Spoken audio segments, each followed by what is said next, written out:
Takuto est un patient solitaire en phase terminale qui n'a pas d'amis, et sa famille ne se soucie que de l'argent qu'elle touchera grâce à son assurance vie. Personne ne vient donc lui rendre visite à l'hôpital.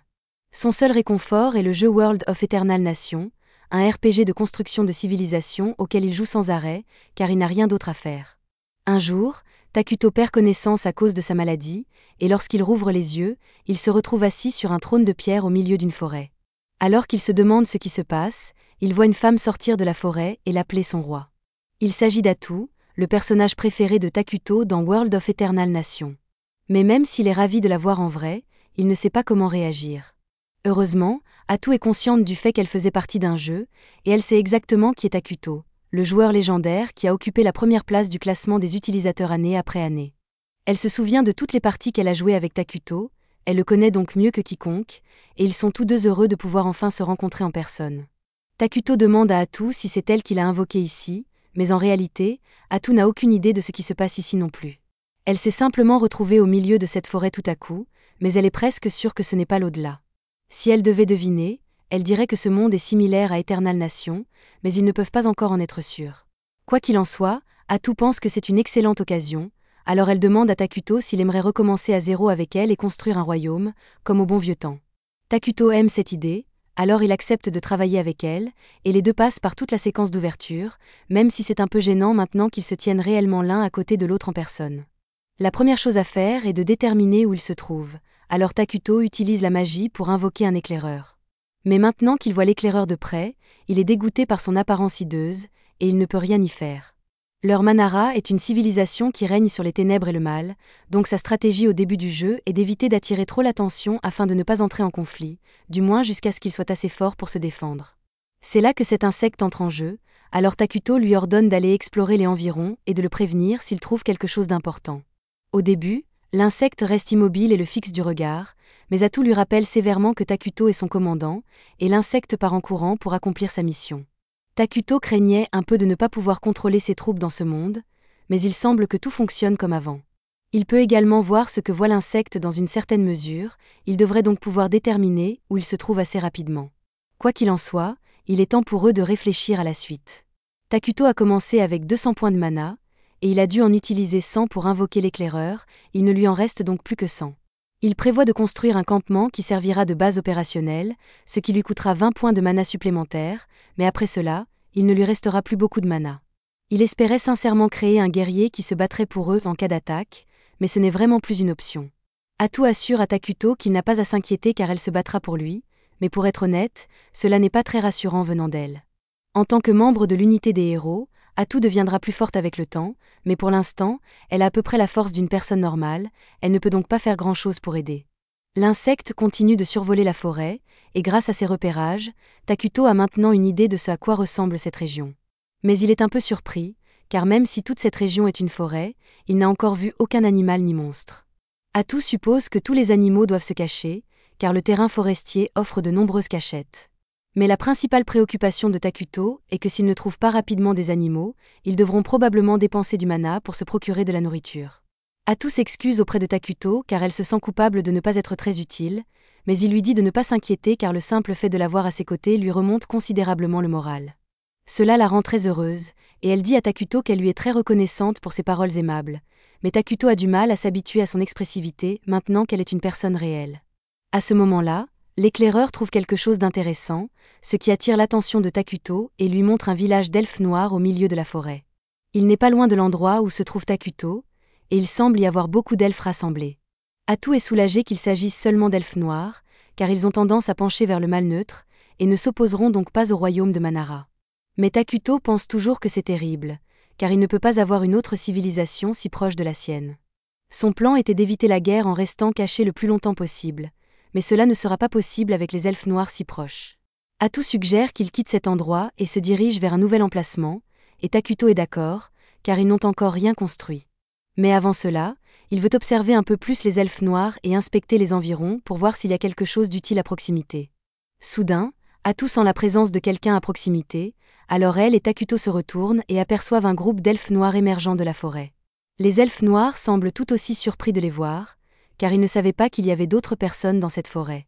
Les elfes noirs ne sont venus ici que parce qu'ils ont été chassés de leur terre natale, et n'ayant nulle part où aller, ils ont été contraints de se réfugier dans cette forêt maudite.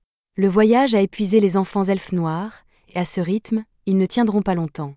Un petit groupe d'elfes noirs a été envoyé à la recherche d'une source de nourriture, et le chef du groupe est certain qu'il doit y avoir quelque chose de comestible dans les environs, car la végétation est très abondante, mais Émile est très nerveuse.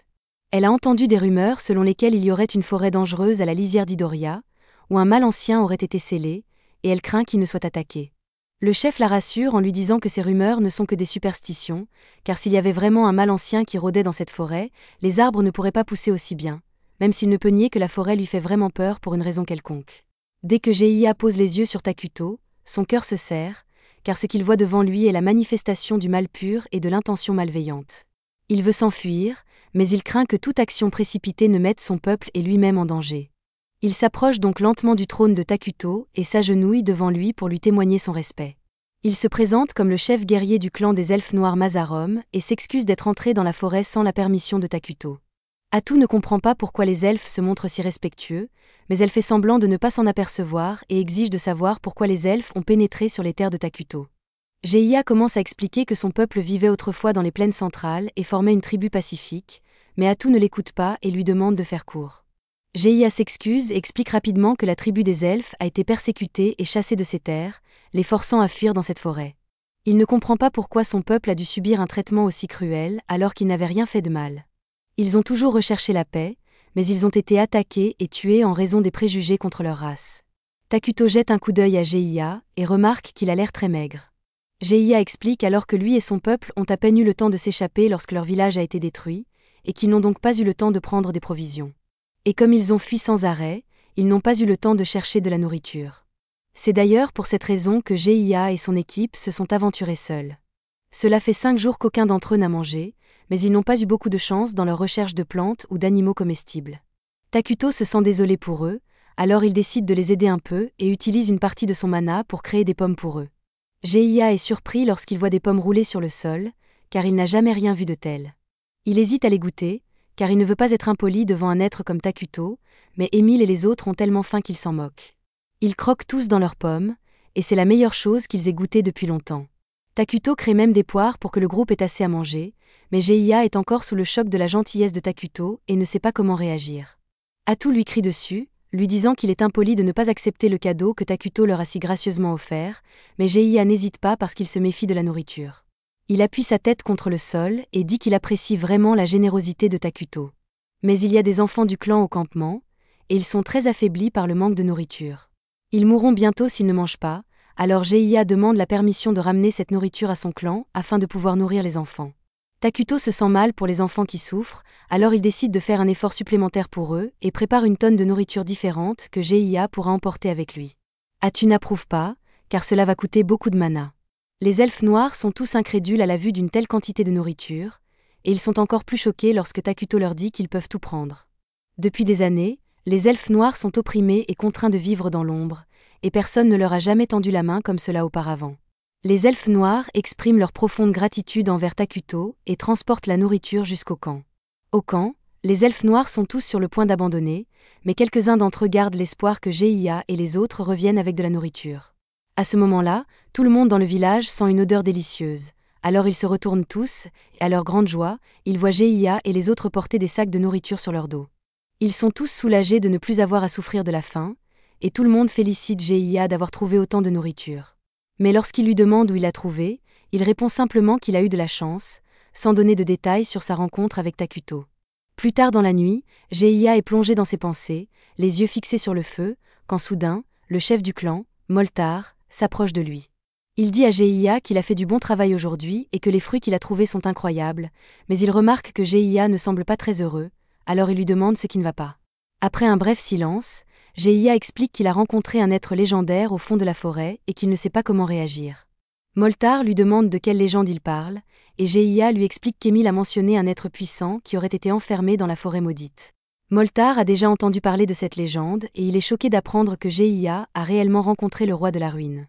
Il explique que, selon la légende, lorsque le monde devient trop prospère, le roi de la ruine descend sur terre et détruit tout, forçant toutes les civilisations à repartir de zéro. En toute honnêteté, Moltar ne peut garantir que la légende est vraie, mais il est enclin à y croire. Il demande à Geia si l'être qu'il a rencontré s'est présenté comme le roi de la ruine, mais Geia ne se souvient pas qu'il ait dit quoi que ce soit de tel. Cependant, vu son apparence terrifiante, un nom comme roi de la ruine lui va comme un gant.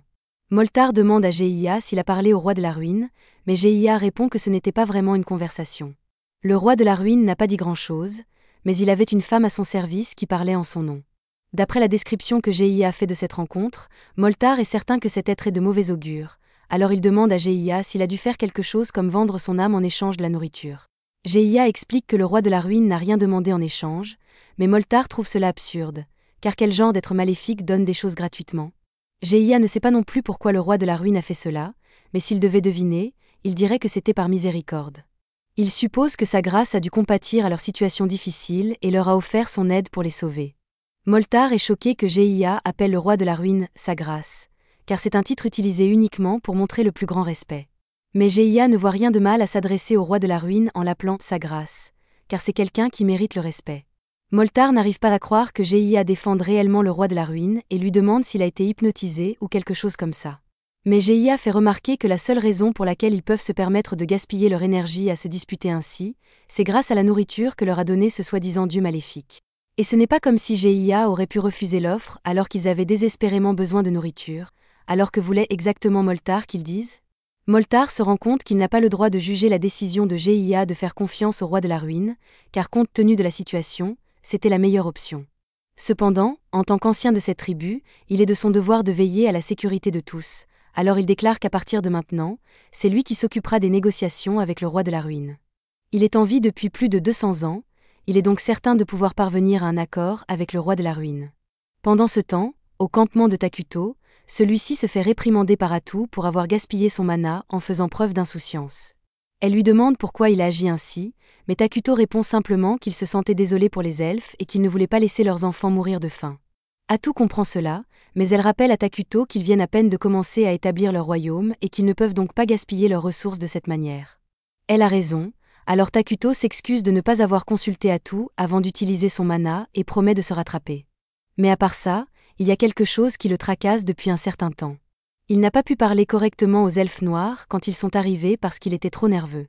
Atu est surprise d'entendre cela, car elle pensait que Takuto jouait délibérément le rôle d'un être supérieur dédaigneux, mais en réalité, il est simplement maladroit en société. À ce moment-là, l'insecte éclaireur revient et informe Takuto que les elfes s'approchent à nouveau de cette zone. Takuto et Atu sont surpris que les elfes reviennent, mais comme il leur a donné plus de nourriture qu'ils ne pouvaient en transporter la dernière fois qu'ils étaient là, ils supposent qu'ils reviennent chercher le reste. La coexistence de cultures différentes dans un même espace est vouée à provoquer un conflit à un moment ou à un autre, alors Takuto aimerait vraiment que les elfes prennent la nourriture et s'en aillent. Il pourrait simplement leur dire de quitter la forêt, mais cela nécessiterait d'entretenir une conversation avec quelqu'un d'autre qu'Atu, et cela dépasse les compétences de Takuto. Atu voit que Takuto est troublé par cette situation, alors elle a une idée et suggère de mener toutes les négociations à la place de Takuto. De cette façon, Takuto apparaîtra comme un roi mystérieux et digne plutôt que comme un adolescent socialement maladroit. Il aime cette idée, mais il demande si cela ne pose vraiment pas de problème qu'il la laisse parler à sa place. Cependant, Atu répond qu'elle est toujours heureuse de rendre service, et qu'elle n'a donc aucun problème à être la voix de Takuto. Peu de temps après, Moltar et Geia arrivent et s'agenouillent devant Takuto. Tout d'abord, Moltar se présente comme le chef de la tribu des elfes noirs et exprime sa profonde gratitude à Takuto pour avoir fourni à sa tribu la nourriture dont elle avait désespérément besoin. Il demande à connaître le nom de leur bienfaiteur afin de pouvoir le remercier comme il se doit, et après une brève pause pour confirmer auprès de Takuto, Atu annonce qu'il se trouve en présence du roi de la ruine, Takuto. Geia est stupéfaite de réaliser que Takuto est bien le légendaire roi de la ruine, mais ils ne peuvent pas se montrer impolis envers lui, alors Moltar remercie une nouvelle fois Takuto pour sa gentillesse à leur égard. Takuto est soulagé que les négociations se soient bien déroulées jusqu'à présent, et comme il n'y a pas de conflit avec les elfes, Atu leur dit de prendre la nourriture et de partir. Geia et Moltar sont stupéfaits d'entendre cela, car ils s'attendaient à devoir payer un prix élevé pour recevoir l'aide du roi de la ruine.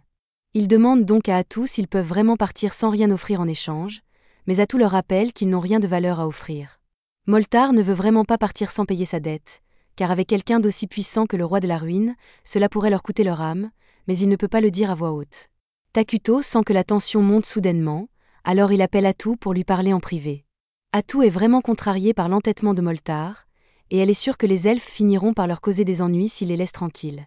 Elle suggère donc de tous les tuer et de passer à autre chose, mais Takuto espérait en fait établir une relation mutuellement bénéfique avec eux. Il comprend que Moltar est mal à l'aise à l'idée de recevoir de l'aide gratuitement, surtout lorsqu'elle provient de quelqu'un appelé le roi de la ruine, alors il suggère de demander une compensation raisonnable pour le rassurer. Atu trouve que c'est une bonne idée, alors elle transmet la décision de Takuto aux elfes, et Moltar semble soulagée, mais Atu essaie toujours de déterminer ce qu'elle pourrait demander en compensation. Elle se tourne vers Takuto pour lui demander de l'aide, alors il lui dit de poser des questions sur le monde extérieur. Atu dit à Moltar qu'en guise de compensation, il doit fournir à Takuto des informations sur le monde extérieur à cette forêt, et il répond qu'il serait ravi de le faire. Cependant, Atu lui dit qu'une fois qu'il aura fourni ces informations, lui et son peuple devront quitter immédiatement cette forêt. Mais cela signifierait que les elfes seraient à nouveau contraints d'errer sans domicile. Il demande à Takuto de les autoriser à rester dans la forêt, mais Atu refuse immédiatement sa demande et lui dit que s'il tient à la vie, il ferait mieux de ne parler à personne de la présence de Takuto. Gei s'apprête à protester, car la tribu des elfes noirs ne survivra pas si elle est contrainte de quitter la forêt, mais Moltar l'en empêche, car ils ne peuvent pas prendre le risque de contrarier Takuto. Ils se lèvent tous les deux et commencent à s'éloigner, mais alors qu'ils partent, Takuto se demande si tout cela est vraiment acceptable, car il ne veut pas forcer les elfes à souffrir, et c'est alors qu'il a une idée géniale. Il les appelle tous les deux et leur demande s'ils veulent devenir ses citoyens, mais ils sont tellement stupéfaits par cette proposition qu'ils ne savent pas comment réagir. Même Atu n'arrive pas à croire ce qu'il vient de dire, alors elle demande une autre discussion en aparté et lui demande pourquoi il a dit une chose pareille. Takuto explique qu'il pensait recruter les elfes noirs grâce au système de réfugiés, et maintenant qu'il en parle, Atu se rend compte que ce n'est pas une mauvaise option. Les elfes noirs ne sont ni bons ni mauvais par nature, ils n'auront donc pas de conflit majeur avec le royaume maléfique de Takuto. De plus, dans le jeu, les principaux citoyens de Manara étaient des humains, et ici, ils sont affreux, alors il demande à Atu si elle veut vraiment vivre dans un royaume où il n'y a que cela. Atu est désormais d'accord, alors elle se tourne vers Moltar et Geiya et leur dit que s'ils acceptent de devenir citoyens de Manara, ils seront protégés. Moltar demande ce que cela signifie exactement pour eux, et pour être franche, Atu leur dit qu'à partir du moment où les elfes noirs rejoindront Manara, ils seront considérés comme maléfiques. C'est à eux de décider s'ils veulent rejoindre Manara ou non, mais elle leur assure que s'ils le font, ce sera au moins intéressant. Un peu plus tard, Takuto et Atu se dirigent vers le camp des elfes noirs, car ils ont finalement pris leur décision, mais Atu est un peu contrarié qu'ils aient mis autant de temps à se décider. Takuto, quant à lui, s'attendait à ce qu'ils prennent du temps pour se décider, surtout après qu'Atu leur ait dit qu'ils deviendraient maléfiques s'ils rejoignaient Manara. Finalement, ils arrivent au camp des elfes noirs, et dès son arrivée, Moltar annonce à tout le monde que leur nouveau roi est arrivé. Ils s'agenouillent tous et ouvrent un passage à Takuto, qui se dirige vers le trône qu'ils ont fabriqué pour lui.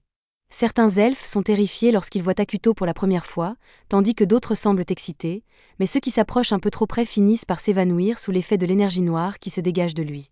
Geiya avertit tout le monde de ne pas regarder Takuto directement, car ils pourraient penser qu'ils sont impolis, mais Takuto ne s'en soucie pas vraiment.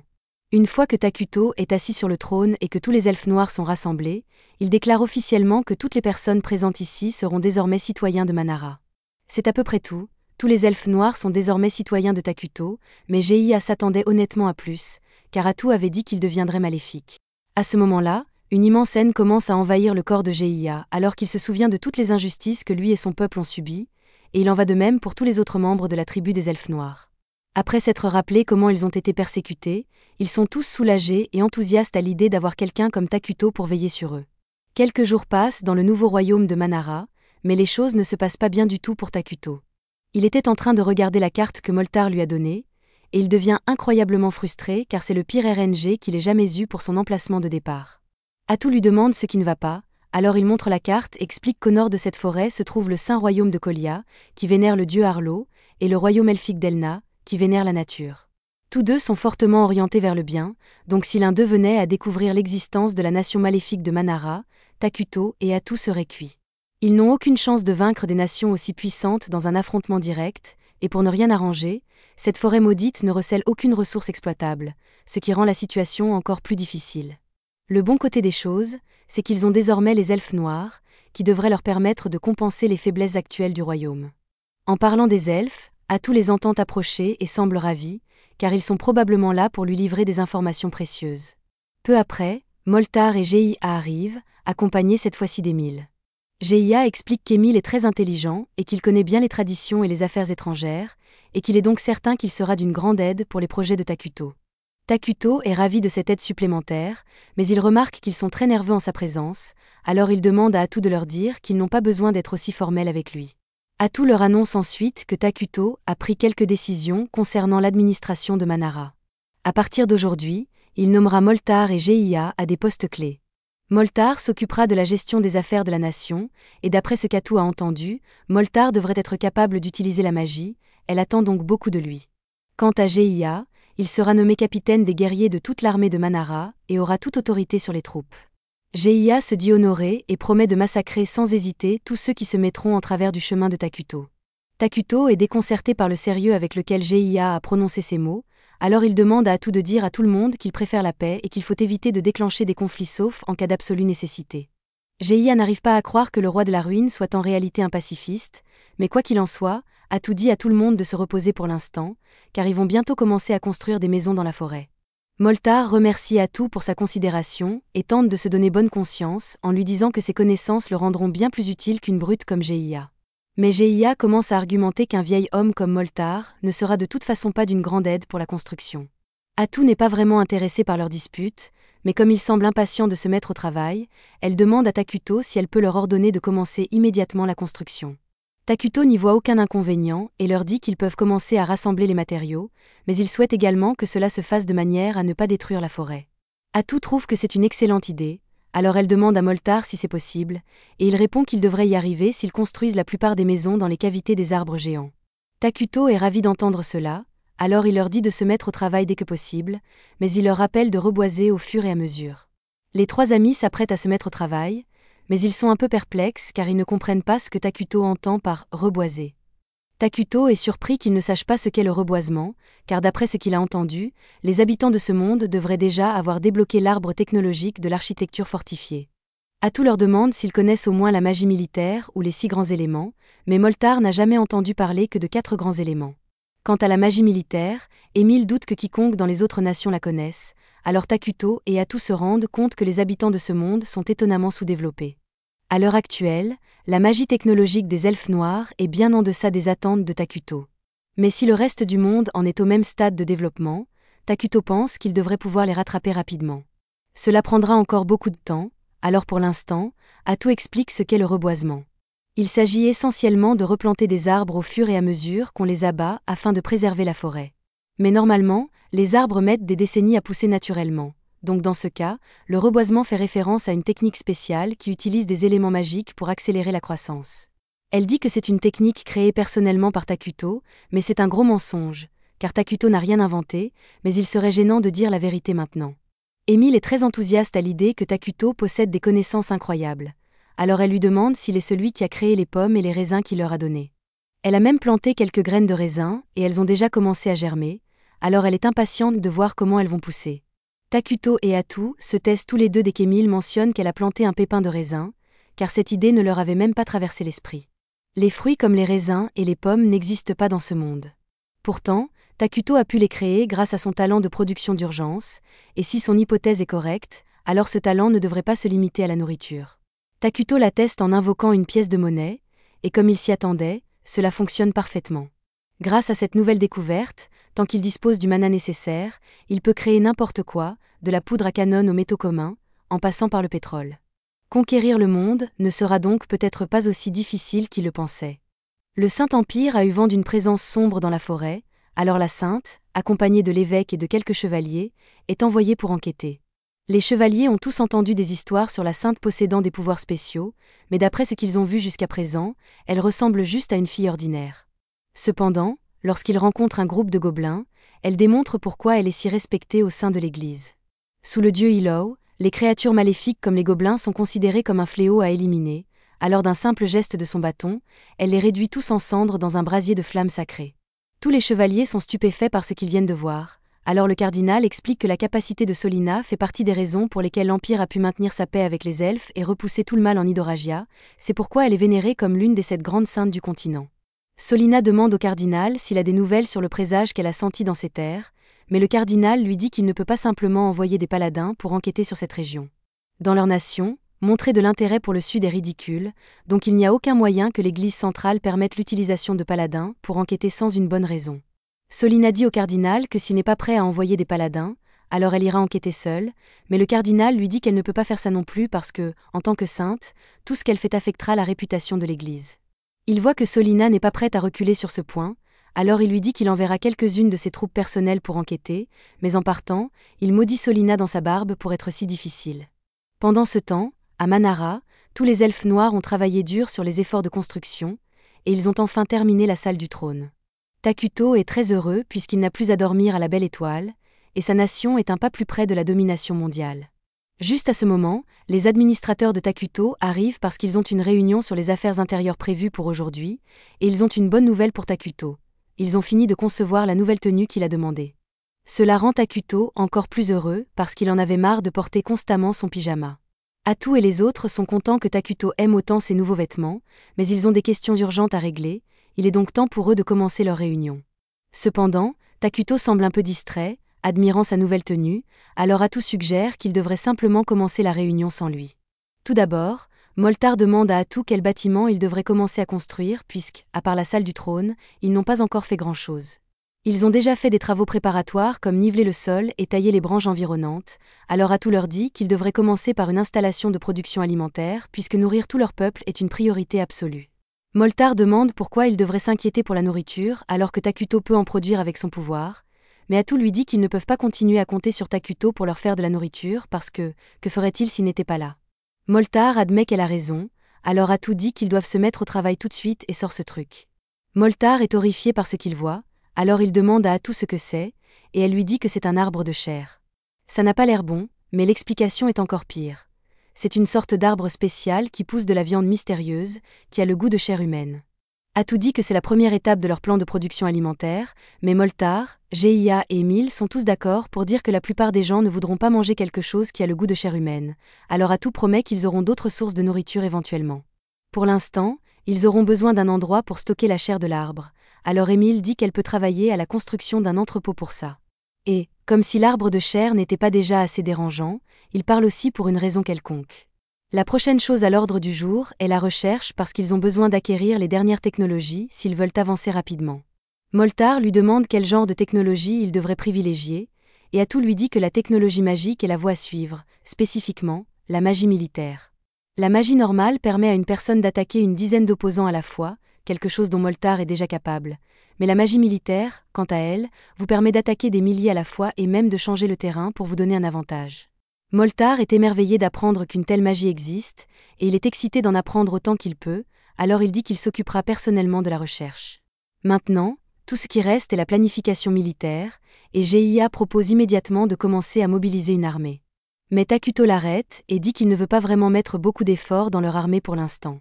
Les armées ne produisent rien, elles consomment juste des ressources, et actuellement, Manara n'a pas assez de ressources pour soutenir une armée. De plus, même s'ils créaient une armée, ils sont loin d'être assez forts pour réellement vaincre qui que ce soit, donc ce serait inutile. Gia proteste parce que, dans l'état actuel des choses, ils ne pourront pas protéger Takuto s'il était attaqué. Et pour empirer les choses, Moltar et Gia ont en fait des primes sur leur tête pour être les chefs de la tribu des elfes noirs, donc ils pourraient être traqués à un moment donné. Avec les choses comme elles sont, Takuto admet que négliger la défense serait une mauvaise idée, mais il ne veut toujours pas dépenser tout cet argent pour faire une armée, alors il dit qu'il créera un héros à la place. Atu lui dit que c'est une excellente idée parce que bien qu'un héros ait un coût de production élevé, il est beaucoup plus facile de subvenir aux besoins d'une seule personne plutôt que de toute une armée. Moltar et Gia sont confus, alors il demande à Atu ce qu'elle entend par héros, et elle explique qu'il y a plusieurs héros à Manara qui servent sous le roi. Ils sont tous puissants avec des capacités spéciales, mais ils sont aussi un peu fous, donc traiter avec eux peut être ennuyeux parfois.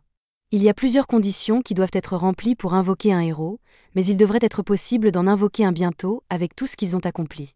Et en prime, invoquer un héros n'attirera pas trop l'attention sur eux, donc Manara peut continuer à rester caché.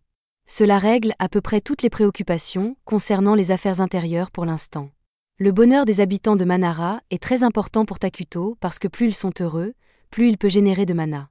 Pendant ce temps, dans l'Empire, le jeune paladin, Lornia, est occupé à prier dans la cathédrale lorsque le haut paladin, Veldi, vient lui parler. Lornia lui demande de se calmer puisque c'est un lieu de prière, mais Veldi voulait juste avoir une discussion amicale avec lui puisqu'ils ont tous les deux été assignés à l'enquête.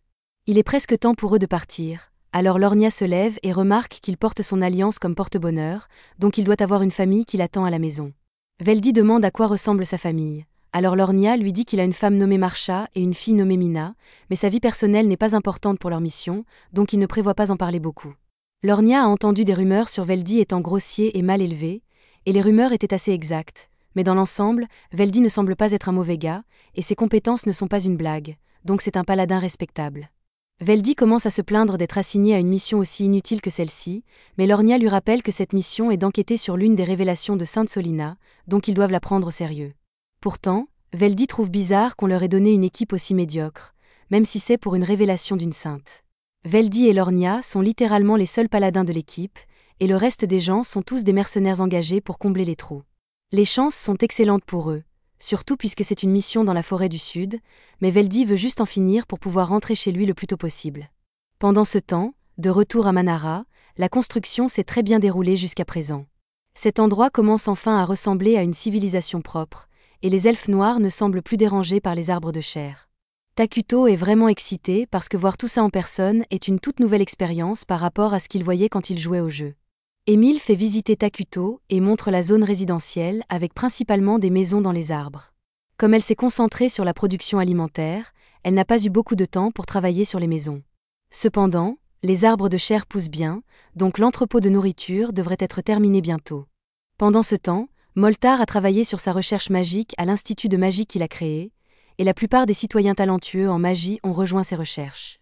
De plus, ils ont aussi découvert une source à proximité, donc ils ont maintenant une source d'eau sécurisée, et enfin, ce bâtiment est le bureau public où les réunions administratives de Manara se tiendront. Elle aurait aimé rendre le bâtiment un peu plus sophistiqué, mais c'est le mieux qu'elle puisse faire avec ses ressources actuelles. Takuto est satisfait de l'initiative qu'Émile montre puisqu'elle gère très bien les choses, et il est aussi content de voir que les elfes noirs, qui étaient au bord de la mort quand il les a rencontrés pour la première fois, ont maintenant l'air en pleine forme. Émile est un peu nerveuse puisqu'elle ne peut pas deviner ce que Takuto pense, alors elle lui demande s'il est satisfait de son travail jusqu'à présent, et Takuto lui dit qu'elle a fait du bon travail. Il dit qu'il est heureux de la voir comme l'une de ses citoyennes, et entendre de tels éloges de la part de Takuto est la meilleure chose qu'Émile pouvait espérer, elle est tellement heureuse qu'elle éclate en larmes. Une fois qu'elle a repris son calme, Émile montre à Takuto la ferme d'arbres de chair, et les choses ont progressé sans problème grâce à tout l'équipement agricole que Takuto leur a fourni. Bien qu'Émile soit toujours effrayée par les étranges arbres de chair qui parlent, alors elle veut passer à la source d'eau qu'elle a trouvée. Elle emmène Takuto et Atu dans la forêt, mais pour une raison quelconque, les choses semblent très différentes de ce qu'elles étaient avant. Et quand ils arrivent enfin à la source, Émile est horrifié de voir que l'eau est devenue complètement noire. Moltar et Geia arrivent bientôt aussi puisqu'ils avaient entendu qu'Émile voulait construire un aqueduc près de la source, mais maintenant qu'elle ressemble à ça, ils ne pensent plus pouvoir l'utiliser. Cependant, juste quand ils avaient perdu espoir, Atu leur dit que l'eau est toujours parfaitement sûre, et pour le prouver, elle se penche et prend une gorgée d'eau. Les autres sont choqués qu'Atu prenne un tel risque, mais elle leur dit d'essayer de prendre une grande inspiration, et quand ils le font, pour une raison quelconque, l'air semble meilleur que la normale. C'est l'un des avantages de la nation maléfique de Manara. Toutes les terres près de la nation deviennent un terrain maudit, et cela accorde des bonus mineurs aux créatures maléfiques tout en appliquant des pénalités aux créatures neutres et bonnes. Cela signifie que bien que l'eau, l'air et la terre puissent sembler sombres et mortels, tous les citoyens maléfiques de Manara ne subiront aucun effet négatif.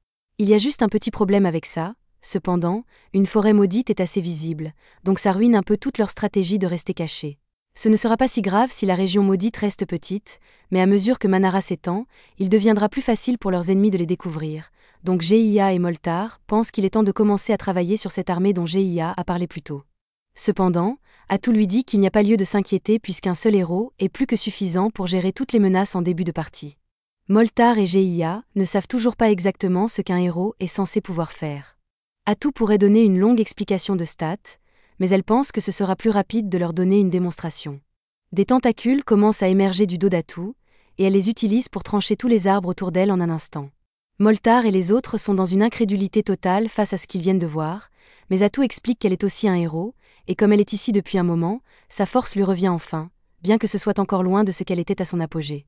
L'important à retenir ici est que les héros sont incroyablement forts, et ils deviennent plus forts avec le temps, donc tant qu'ils ne font face à aucune menace significative pendant un moment, Takuto est confiant qu'ils devraient aller bien.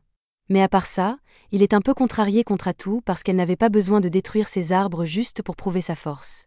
Moltar et Geia sont toujours émerveillés par le pouvoir que possède Takuto, et ils ont hâte de construire un palais digne de sa majesté, mais Takuto pense que ce serait un gaspillage de ressources, alors il leur dit qu'il n'en a pas besoin. Moltar, Gia et Émile insistent sur le fait qu'il est absolument nécessaire que Takuto ait un château parce qu'ils se sentiraient trop coupables en tant que ses citoyens s'ils n'en avaient pas. Et comme ils en font tout un plat, Atu dit à Takuto qu'il devrait probablement en faire construire un pour satisfaire leurs souhaits. Takuto admet qu'un palais serait cool, et il espérait de toute façon faire un château flottant un jour, alors autant commencer maintenant puisque les choses se passent si bien. Mais à son insu, les paladins se rapprochent lentement du continent sombre, et il y aura forcément une confrontation quand ils découvriront Manara. C'était la fin de l'épisode 3. Abonnez-vous pour ne pas manquer le prochain.